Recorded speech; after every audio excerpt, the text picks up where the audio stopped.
The DECC has transformed into a massive dental office thanks to a program that provides free dental care to those who need it. The Minnesota Dental Association and the Minnesota Dental Foundation have been running Mission of Mercy for the past 8 years. Organizers say its main goal is to help children and adults receive dental treatment they need but might not have access to.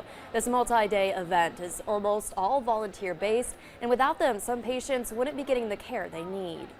This is an experience that I probably won't forget, but I think that if the opportunity comes, that people should take it. Since its start in Minnesota, Mission of Mercy has helped more than 10,000 people seeking dental care. The clinic also runs tomorrow from 5:30 a.m. to 5:30 p.m. More information about attending or volunteer opportunities can be found on our website.